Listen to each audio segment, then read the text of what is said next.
Okay, so let's move to the next slide, which is constructive alignment. Specifically, we will be tackling about the three key elements that was introduced by Gibbs.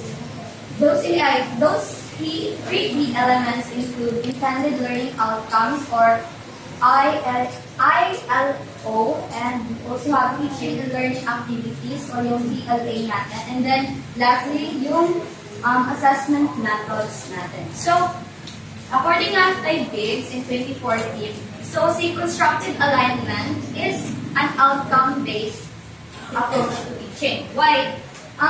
It is an outcome-based approach to teaching. It's because yung yung content is tailored for students to be able to help the students to have awareness of what are they being, what the teacher expects them to have at the end of the discussion. So next naman is yung sabi ni Diggs that yung intended learning outcomes should be thoughtfully determines intentions for what students should learn and how they will demonstrate their achievement of these intended learning outcomes and clearly communicating this to students. So meaning yung ILO natin should be concise and clear to students for students to have that awareness kung ano ba talaga dapat yung i-aim nila while we're during the discussion of the teachers and ultimately sa kanilang assessments. And next naman yung TLA natin, yung TLA should be designing teaching and learning activities that allow students to be engaged in achieving these learning outcomes. Meaning, if we are developing or coming up with activities na i-implement natin inside the classroom, according dito kay Gibbs, na we should create activities na in alignment or may connection sa ating intended learning outcomes. It's because pag ma-mess up natin ito, kasi itong activities is pwede siya ma-modify ng teachers. It's because yung teacher yung nagtuturo. However, yung intended learning outcomes natin is a fixed standard na giset ni DepEd or ni CHED na sundin ng mga teachers and ituro. And next naman, yung assessment methods.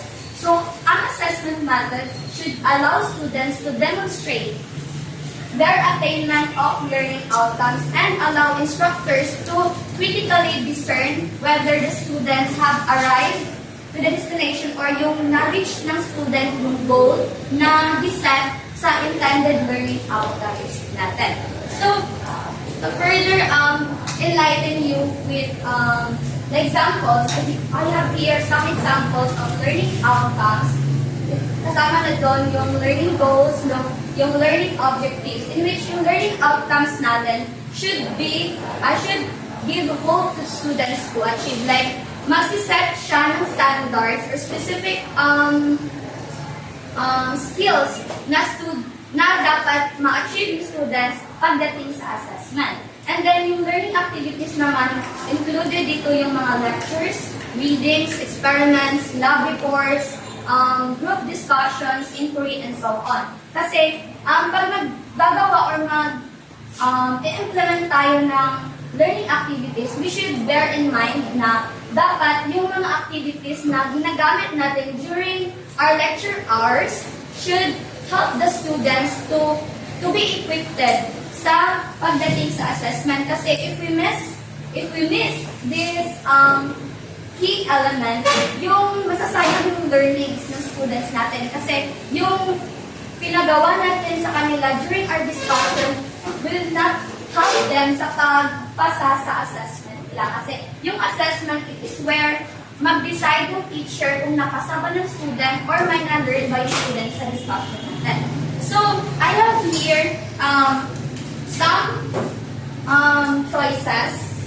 So, I want someone to volunteer i-pinpoint dito kung saan dito yung learning outcome or example ng learning outcomes. A ba, B, or C? So, who wants to answer?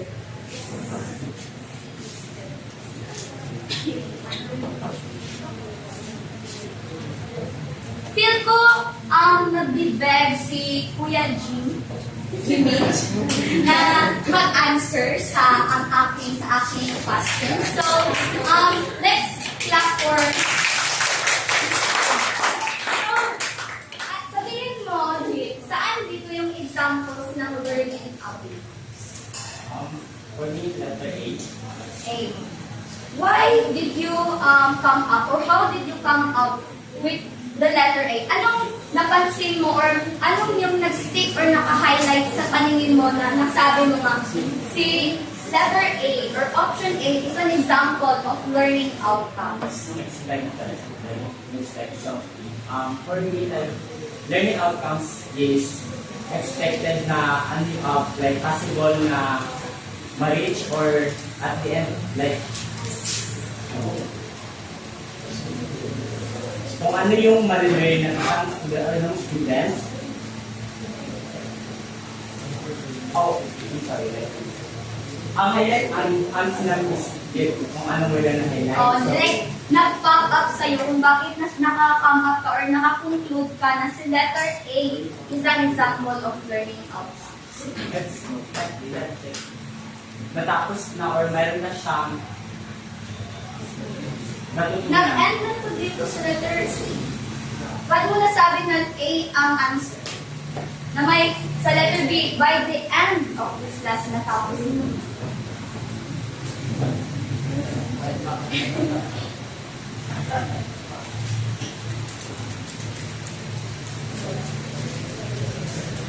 Ano na lang, give me keywords na nag-struck talaga sa'yo na naiiba siya or like, ano siya, like masasabi mo na A talaga yung answer. And wala nang iba. Expected. Okay. How about we hear someone na may other answer? Bukod sa letter A, so balik cancel out na ng A. Sino pang may ibang answer? Si Mel! Okay, Mel! Like, ang mata mo like, pick me. So, yes, Mel, let's give a hand for Mel. Okay, Mel. Saan sa letter B and C yung answer? Letter A pa rin. Bawal ang copy paste. Yun ang activity. Wala na explanation. Sige, ano explanation? So when we hear the word learning outcomes, means to say you are intended to learn from your students. Kasi we said earlier that ganita yung sa Chen, yeah, na yung aming parang siya ilagay sa base na parang siya point out. And ang learning outcomes naman is expected that students are expected to explain the process. So therefore, you are a good teacher. You are a good teacher now because your student can explain while pointing out the raw materials and products that they know. Paano mo nasabi na knowledgeable or like na perfect yung pagtuturo sa letter A, sinabi rin naman sa letter C na by the end of this lesson, students will design. O diba, mas maganda kasi designing. So, ba't mo nasabi kasi letter A? Kasi there is the word enlightened that can explain. So therefore, when you can explain, you can design. Okay, so, satisfied ko na. So, sino pa may ibang answer?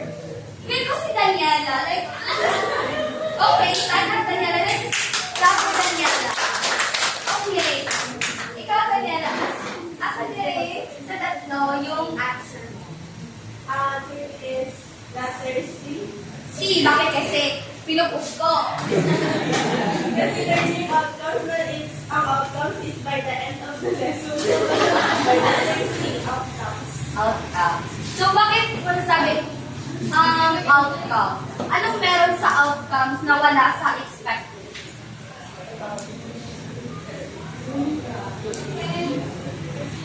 Meron na siyang ipakita na tawag niya si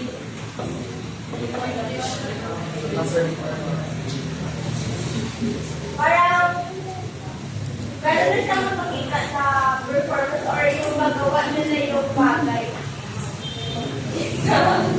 The last part. Or ano na maggawa ng bagay na pwede ko niya yung nakuha. Ito. Ano ba talaga? So, bago na sa akin na sa letter C is may magawa siya ng bagay. Tapos dito sa A ng B is wala. Eh, may sinabi naman dyan na expected sila. So, meaning from word expected. So, may knowledge na yung ano. Tapos dito rin, should be able. Diba? So, ano ba talaga? Pero parang wala ako according kanina. According kanina sa reporting ni Josie is learning outcomes is katulad ng letter C.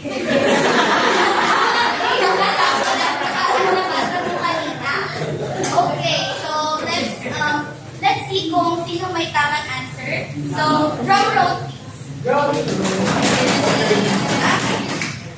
Lahat po sila is learning outcomes. Kasi yung mga naka-highlight at naka-bold na letters, or words rather, is yan yung mga hints natin na all of the choices are examples of learning outcomes. Kasi na yung learning outcomes na sinabi ko kanina, it will set the mood or like it will set an awareness sa students kung ano yung gina-expect ng education. Education sa kanila after matapos yung lesson. So, moving on, tanggalin natin yung letter A. So, gamitin natin siya to develop kung ano ba yung mga possible na mga activities na pwede natin gamitin pag yung learning outcomes states that students are expected to explain the process of photosynthesis and respiration while also pointing out the raw materials and products they involve. So, some examples ng activities na pwede natin gamitin if yung required sa students is explain or pointing out is yung mga concept mapping, think, pair, share, and analogy activity. Kasi yung itong mga activities na to will equip the students to be able na pagdating sa assessment, they can able to explain and point out yung mga raw materials and products that are involved sa experiment. Next naman, if we also take that learning activities sa ating assessment, our assessment method will look like this. So, bale yung assessment na pwedeng gamitin naman ni teacher to test if yung students is may na-achieve or naka-hit na yung target sa intended learning outcomes na sinabi doon. So, pwede natin gamitin yung concept mapping in which yung students can submit a completed concept map showing inputs, outputs of photosynthesis and respiration in which it will give the teacher an easy task sa pag-discern whether the student is like na full na good yung knowledge na yung na-grasp na niya yung knowledge na tinuro sa kanya. And also yung think, pair, share which yung teacher uses a short oral quiz or reflection paper where students compare the two processes in their own words. So, when we say, or when we hear the word assessment, di ba yung pumapasok sa ating isip is yung mga paper, like pen and paper na mga test. However, assessments is not limited or mababox lang natin sa ganun na mga tools kasi assessment can be pwede natin siyang gamitan ng mga debates, like pwede natin gamitan siya ng mga essays, like mga ganun. So, now, that we have explored the end goals, let's talk about the starting point, which is yung learning objectives. So, according pa nga kay Chatterjee and Coral in 2017, learning objectives describe the significant and essential learning achieved by learners. They indicate what learners can reliably demonstrate after completing an educational activity. It is a well-written learning objective specifies the knowledge, skills and or attitudes learners are expected to take. So, yes, Shahana, stand up. Since, di ba, nagsabi naman ako kanina ng intended learning outcomes. And ngayon naman is learning objective. Tapos sinabi ko pa kanina na let's go back sa starting point. So, ano pala yung intended learning outcomes kanina? Hindi yung starting point. So, I want you to differentiate ano yung initial knowledge mo tungkol sa anong definition or like ano yung meron sa intended learning outcomes na distinct or wala sa learning or learning objectives is like ang alam ko na is like ang learning objectives is to be achieved by the teacher while learning outcomes to be achieved by the student. So, we were asking kung ano yung difference. Yun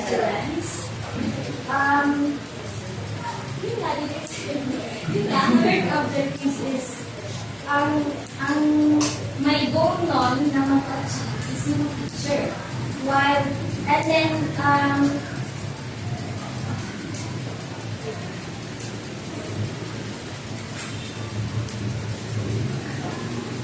the teacher can achieve learning objective throughout sa pag-discuss niya ng topic. While at the end of the topic, doon natin malalaman kung na-achieve ba yun, prima mag-receive ang teacher sa mga questions related to the topic. And then, or magpagawa siya magpa-quiz or test. And then, doon na ma-identify or even ask question, doon na ma-identify kung na-achieve ba yung student yung learning outcomes or wala. Okay. So, sinasabi mo na yung learning objectives is for teachers, right? Tapos, yung intended learning outcomes naman is for students. Kasi, sinasabi mo kanina na ma-identify lang ng teachers if matapos na yung discussion, tapos able na yung teacher na mag-test, right? Pero, to clarify everything, yung learning objectives and intended learning outcomes is somewhat similar, pero nag-differ sila kasi si learning objectives is nagagamit ng criteria, which is yung SMART. Ano nga yung SMART?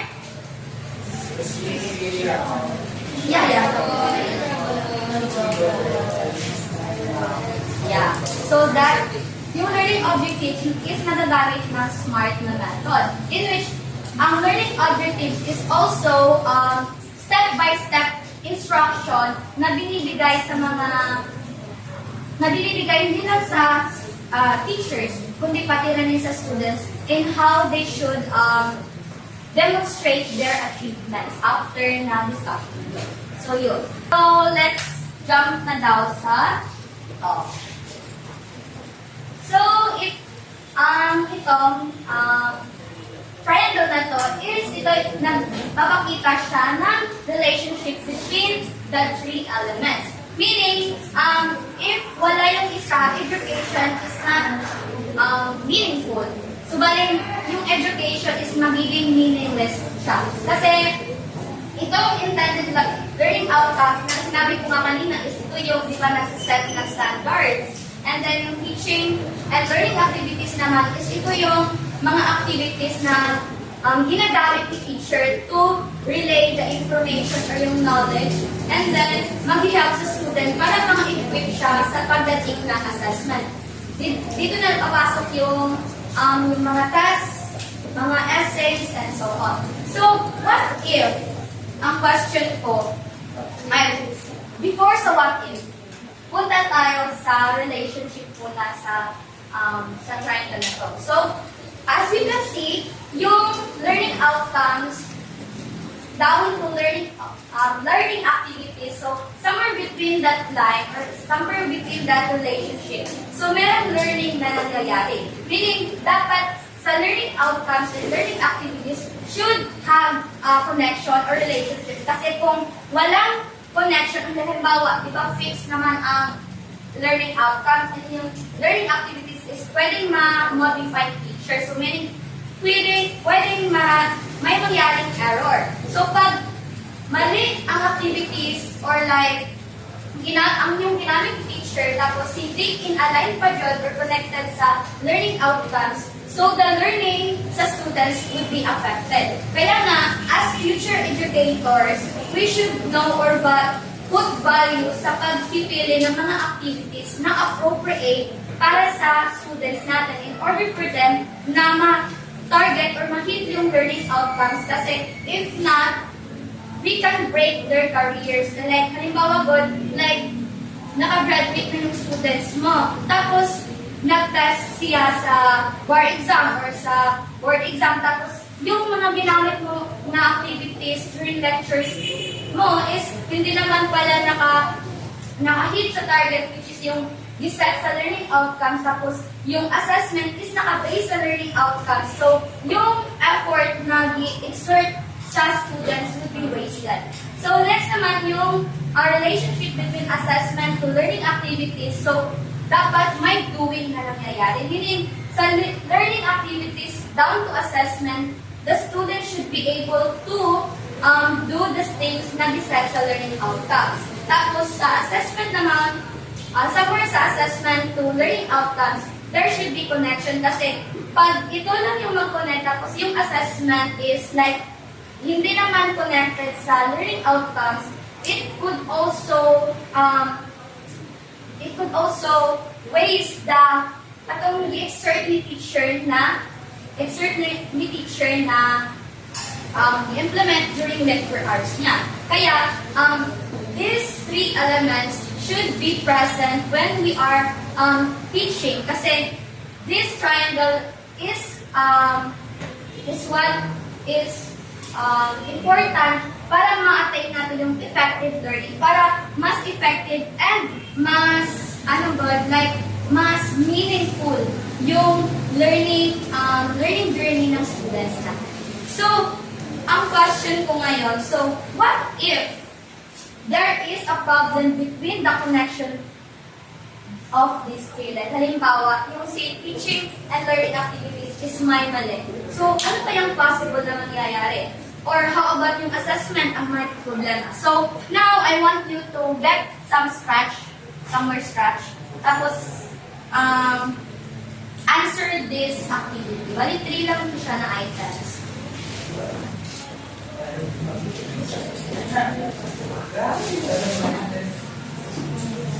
So, bali dito, after reading the passage, dapat isa lang yung piliin nyo na somewhat off or like hindi align sa tatlo. Yung sa tatlong key elements na binanggit ko kanina. So, yung answer nyo lang is learning targets or teaching learning activities or assessments. Okay, so I think naka-decide na kayo yung answer niyo. Since we are very coming na and the time is ticking, who wants to volunteer na mag-answer? Okay, si Bea. Feel ko like na-overwhelmed ka sa kadagang na reasons niya. So, Bea. Alam na natin na stage na this assessment because yung students daw often explore concepts through experiments, but then yung assessment nag-rely on mga pieces and exams that only pass factual and not conceptual individual. Okay, so that is correct. Assessment, yung off or like hindi na-align sa tatlo, specifically sa intended learning outcomes kasi dapat yung assessment natin and teaching learning activities should point sa intended learning outcomes natin. How about ito? In grade 9 science, the phased learning target expects students to apply concepts to broader issues. Classroom activities, though mostly involve reading passages, copying notes, and listening to teacher explanations. During assessments, students are asked to complete tasks that involve applying ideas in unfamiliar situations. So, ano sa tingin niyo ang hindi naka-align? And why? Okay. Give me a number. Alison, give me a number.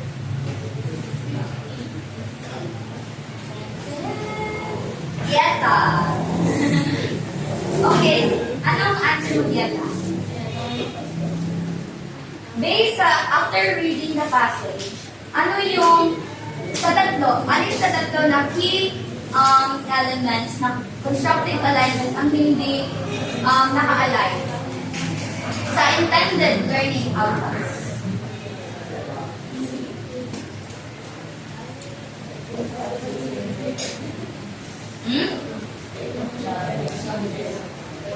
Teaching learning activities. Bakit mo nasabi? What are your bases of choosing teaching learning activities? Kasi doon na nakalagay na learning targets. May nakalagay din na assessment. Malaksan ng boses. So, mag-base lang ako sa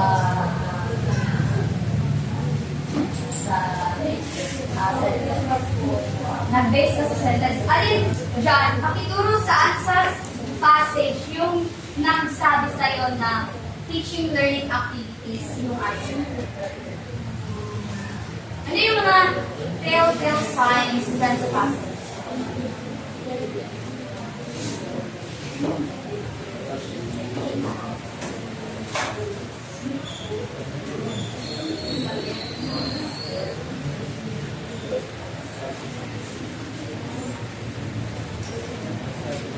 Call a friend. Sige, call a friend. Okay, Johanna. I think i-align ng teaching learning activities sa learning targets. Kasi learning targets is expect student to apply concept to do issues. But then, ang teaching learning activities lang is yung reading passages, having notes, and listening to teacher explanations. So parang hindi siya naka-align yung teaching learning activities sa learning targets. Since hindi nag-match yung pag-apply ng concepts to broader questions. Kasi hindi ko maka-apply ng concepts sa mga hindi mo siya ma-apply kung magbasa lang, mag-copy lang ng notes, or makinig lang sa explanation.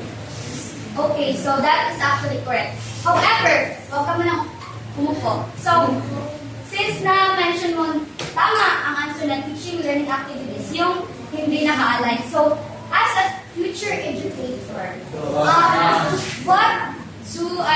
what are the activities na pwede mong i-substitute instead of classroom activities na mostly reading passages and copying notes? Ano yung dapat i-substitute natin dyan para mas effective and then may harmony between the three elements?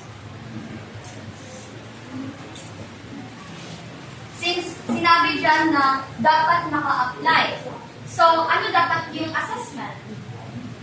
Yung activities natin. Ano dapat yung activities since yung intended learning outcomes expect students to apply? Siguro like create teaching learning activities that align sa learning targets. For example, halimbawa ang topic is about politics. And then, since dito, the topic is politics. And then dito is ang teaching learning activities lang is yung copying notes and why not task the students or give assignment or siguro research within the class, mag-ask na magbigay ng activity na like ano yung alam nila about politics, that is halimbawa dun sa politics na topic is what do you think is a good politics? Something like that. So the student can, research and identify kung ano ba yung good qualities na dapat na ma-understand nila. And kung like connect yung research nila sa mga current issues na nangyayari ngayon. For example, okay, so thank you for that wonderful answer. So, may pagkain ka sa akin. Kasi ganun dapat mag-answer pag ako ang nagtuturo. So yeah, so that ends our lesson for today. So actually, elaborate ko lang nun. So yeah, pwede tayong kasi yung activities na dapat gamitin natin sa classroom natin, if nakadepende kasi siya, if yung intended learning outcomes is expect, describe, and so on. Kasi pag, halimbawa, hindi expect ang ginamit dito. But, halimbawa, ang ginamit dito is create. So, pwedeng ipagawa ng teacher is lab experiments, like mga applications, or even drafting na may, like halimbawa, yung mga DNA or scholars. So, to quickly sum this up, bigyan natin siya yung number 3. So, ano ko lang. So, siguro naintindihan naman natin siguro lahat why is it important na may harmony, diba, sa tatlo kasi may masasagasaan na efforts if merong hindi naka-align.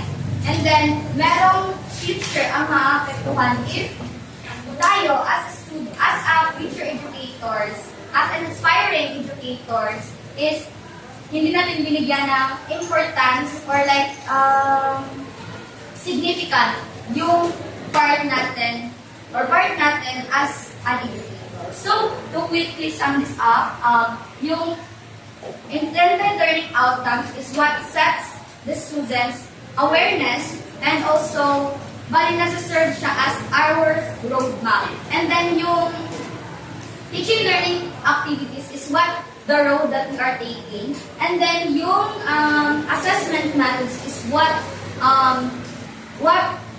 we use to grade or to give feedback sa students natin. So, I think that's all.